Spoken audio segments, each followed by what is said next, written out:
नमस्कार दोस्तों, मैं सुरेंद्र सिंह रावत और मैं अपने YouTube channel target with Surendra पर आपका हार्दिक स्वागत और हार्दिक अभिनंदन करता हूं। दोस्तों, वीडियो शुरू करने से पहले एक बात कहना चाहूँगा। मैं मेरा कर्तव्य निभा रहा हूं, आप भी अपना कर्तव्य निभाइए। नीचे दिए गए वीडियो के नीचे दिए गए लाइक के बटन को ज़रूर दबाएं और वीडियो को लाइक करें, चैनल को सब्सक्राइब करें और वीडियो को शेयर ज़्यादा से ज़्यादा करें ताकि सेकंड ग्रेड की तैयारी करने वाले हर स्टूडेंट तक ये वीडियो पहुंच सके। तो सामान्य ज्ञान का ये प्रश्न पत्र है और अंग्रेजी का जो 2010 में जो पेपर हुआ था, जो 2011 में पेपर हुआ था 2010 की भर्ती का, उसका ये पेपर है। इसको आज हल करते हैं। इससे पहले भी अगर आपने वीडियोस नहीं देखे तो वो देखें। मैंने सिलेबस फर्स्ट पेपर का क्या होता है, सेकंड ग्रेड की सैलरी कितनी होती है और सेकंड ग्रेड की तैयारी कैसे करें, सब पे वीडियो बना रखा है। तो आप उन पुराने वीडियोस को देख के जाके आपको 100% लाभ मिलेगा, ये मैं कह सकता हूँ। तो यहाँ पर हम देखते हैं, सबसे पहला क्वेश्चन जो है वो ये है। सबसे पहला क्वेश्चन है, कर्क रेखा राजस्थान के किन राज्यों से होकर गुजरती है? तो निश्चित रूप से आपको पता होगा, बांसवाड़ा और डूंगरपुर से होकर गुजरती है। उसके बाद में गुरु शिखर माउंट आबू की ऊंचाई कितनी है? तो निश्चित रूप से ये भी आपको पता होगा, कितनी है? 1722 मीटर इसकी ऊंचाई है। निम्नलिखित में से राजस्थान के कौन से जिलों में नदी नहीं है? कौन से जिलों में नदी नहीं है? तो ये भी आपको पता होगा, बीकानेर और चूरू के अंदर नदी नहीं है, नदियां है ही नहीं बीकानेर और चूरू के अंदर। उसके बाद में कोलायत झील स्थित है, ये भी आपको पता होगा, कहाँ पर स्थित है? बीकानेर में। राजस्थान का लगभग लगभग कितना प्रतिशत भौगोलिक भाग वनाच्छादित हैं? तो ये भी पता होगा, 7 से 9% जो है वनाच्छादित है। 2011 की जनगणना के अनुसार निम्नलिखित में से राजस्थान का कौन सा जिला सर्वाधिक जनसंख्या घनत्व वाला है? तो ये भी आपको पता होगा, जयपुर। अभी भी जयपुर ही सर्वाधिक जनसंख्या घनत्व वाला जिला है। उसके बाद नेक्स्ट क्वेश्चन है, राजस्थान के किस जिले में सर्वाधिक अनुसूचित जाति जनसंख्या है? तो ये आपको पता होना चाहिए, अनुसूचित जाति जनसंख्या कहाँ पर है? श्री गंगानगर में है। और उसके बाद में आपको पता होगा निश्चित रूप से, तो श्री गंगानगर आपको बता दिया। उसके बाद में 2011 की जनगणना के अनुसार राजस्थान की कुल जनसंख्या की साक्षरता कितनी है? तो ये भी आपको पता होगा, 60.41% जनसंख्या थी साक्षर जो कुल थी। उसके बाद में 90 क्वेश्चन पे ले चलता हूँ। राजस्थान में पिछली पशु गणना संपन्न हुई थी, कब हुई थी? 2007 में। हर 2 साल में पशु जनगणना संपन्न होती है, ये आपको पता होना चाहिए। राजस्थान में पर्यटन विकास लिमिटेड की स्थापना कब हुई थी? तो 1978 में हुई थी, ये भी आपको पता होना चाहिए। 2001 की जनगणना के अनुसार राजस्थान की कुल जनसंख्या है लगभग कितनी जनसंख्या है? तो 5,65,00,000 राजस्थान की जनसंख्या 2001 की जनगणना के अनुसार है। और 6,86,00,000 जनसंख्या 2011 की जनगणना के अनुसार है।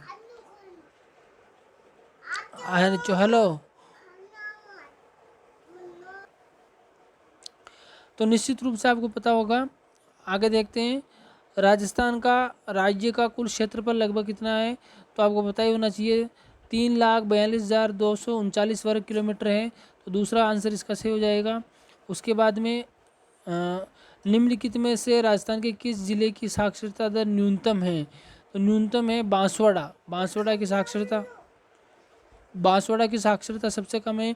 पश्चिमी विक्षोभ के कारण राजस्थान में शीतकाल में होने वाली वर्षा क्या कहलाती है? मावठ। बिल्कुल सरल क्वेश्चन है, मावठ कहलाती है। उसके बाद में नेक्स्ट क्वेश्चन पे ले चलता हूँ आपको। केंद्रीय सरसों अनुसंधान केंद्र स्थित हैं। केंद्रीय सरसों अनुसंधान केंद्र कहाँ स्थित है? तो ये है सेवर भरतपुर के अंदर। राजस्थान में सर्वप्रथम सीमेंट फैक्ट्री की स्थापना कहाँ हुई? तो लाखेरी के अंदर हुई, आपको पता होना चाहिए। उसके बाद में नेक्स्ट क्वेश्चन है, राजस्थान में सर्वप्रथम वनस्पति घी की फैक्ट्री कहाँ लगाई गई? तो भीलवाड़ा में लगाई गई, राजस्थान। उसके बाद नेक्स्ट क्वेश्चन है, राजस्थान राज्य का राज्य खेल कौन सा है? तो आपको पता ही होना चाहिए, बास्केटबॉल राजस्थान राज्य का राज्य खेल है। मरु महोत्सव आयोजित किया जाता है, ये आपको पता ही होना चाहिए। मरु महोत्सव कहाँ आयोजित किया जाता है? जैसलमेर में। उसके बाद में निम्नलिखित में से कौन सा स्थान राजस्थान में डेयरी विकास कार्यक्रम के अधीन पशु आहार संयंत्र से संबंधित है? तो तबीजी अजमेर। निम्नलिखित में से कौन भारतीय पुरातत्वविद कालीबंगा की खोजकर्ता थे? तो आपको पता ही होना चाहिए, एक घोष जो थे वो पुरातत्वविद थे जो कालीबंगा की खोजकर्ता थे। आहड़ सभ्यता स्थित है, ये आपको पता ही होना चाहिए, बनास नदी किनारे। गणेश्वर सभ्यता के अवशेष चिन्ह उपस्थित हैं, कहाँ पर है? तो सीकर के अंदर है। चित्तौड़ का राणा रतन सिंह था, गुहिल वंश से संबंधित था। तो ये आपको पता अच्छे से चल गया है। उसके बाद में नेक्स्ट क्वेश्चन पे ले चलता हूँ। 25वां क्वेश्चन है, निम्नलिखित में से किस राजपूत मनसबदार को अकबर के ने फरजंद की उपाधि दी थी? बहुत ही महत्वपूर्ण प्रश्न है। मान सिंह को दी थी। किस राजा के वंशज गुर्जर प्रतिहार कहे जाने लगे? तो नागभट्ट द्वितीय के जो वंशज थे वो गुर्जर प्रतिहार कहे जाने लगे। निम्नलिखित में से किस स्थान को हल्दीघाटी युद्ध के पश्चात महाराणा प्रताप ने राजधानी बनाया? बहुत ही महत्वपूर्ण प्रश्न है।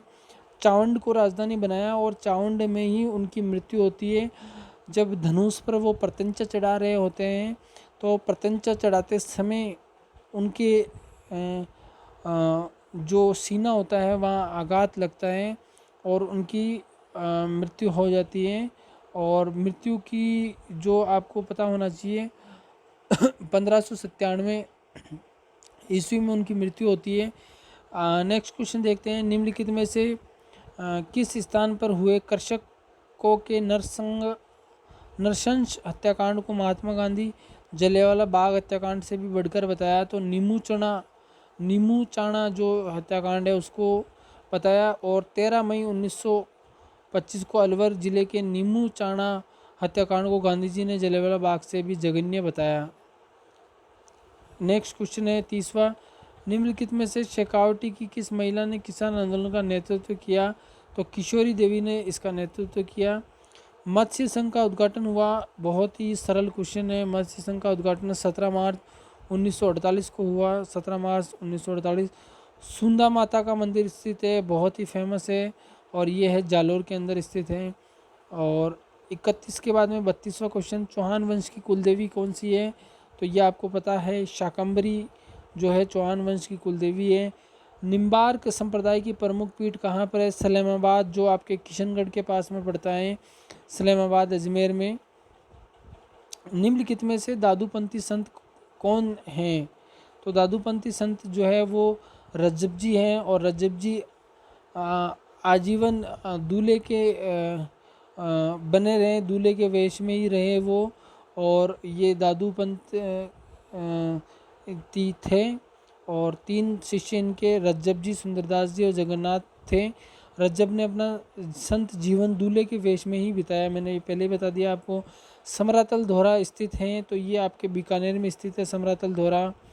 और रणथंभौर का प्रसिद्ध मेला आयोजित होता है भाद्र शुक्ल चतुर्थी को सवाई माधोपुर में गणेश जी का प्रसिद्ध मंदिर है, जहाँ पर एक नेत्र गणेश जी हैं, वो ये भी फेमस है। कोडामार होली खेली जाती है तो भिणाई के अंदर, भिणाई पड़ता है अजमेर में। धींगा गंवर गणगौर किस शहर की प्रसिद्ध है? तो उदयपुर की धींगा गणगौर का प्रारंभ महाराणा राज सिंह के समय करवाया गया था और इसका आयोजन वैशाख कृष्णा तृतीया को होता है। मदील एक प्रकार का क्या है? पगड़ी है। मदील क्या है? पगड़ी एक प्रकार की। 39 के बाद में मैं ले चलता हूँ 40वें क्वेश्चन पर। गोडवाड़ी बोली का क्षेत्र है, गोडवाड़ी बोली का कौन सा क्षेत्र है? तो गोडवाड़ी बोली का क्षेत्र है सिरोही क्षेत्र है। सिरोही क्षेत्र गोडवाड़ी बोली का क्षेत्र है। उसके बाद में कृष्णा पूनिया किस खेल से संबंधित है? तो डिस्कस थ्रो से संबंधित है, डिस्कस थ्रो से संबंधित है। राजस्थान के मुख्यमंत्री ने लोगों को सस्ते आवास उपलब्ध करवाने के लिए हाल ही में कौन सी योजना का शुभारंभ किया था?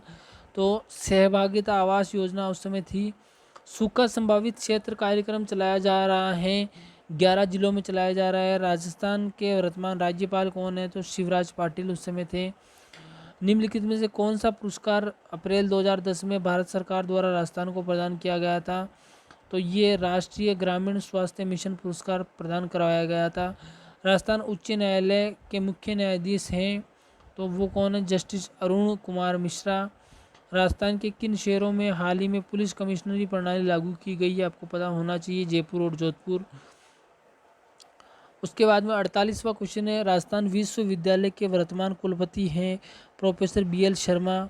उस समय की बात है। निम्नलिखित में से किस खिलाड़ी ने हाल ही में संपन्न हुए एशियाई खेलों में स्वर्ण पदक जीता था? तो उस समय बजरंगलाल ताखर जो थे उन्होंने स्वर्ण पदक जीता था। राजस्थान की 13वीं विधानसभा के अध्यक्ष हैं तो 13वीं विधानसभा के अध्यक्ष कौन है? दीपेंद्र सिंह शेखावत। दीपेंद्र सिंह शेखावत। अब ये अपने राजस्थान जीके के 50 क्वेश्चन हो गए। इन 50 क्वेश्चन का बहुत अच्छे से आप एनालिसिस करें, बहुत अच्छे से ध्यानपूर्वक इनको पढ़ें। और इस वीडियो में हमने देखा कि राजस्थान जीके के जो 50 क्वेश्चन आते हैं वो हमने देखे।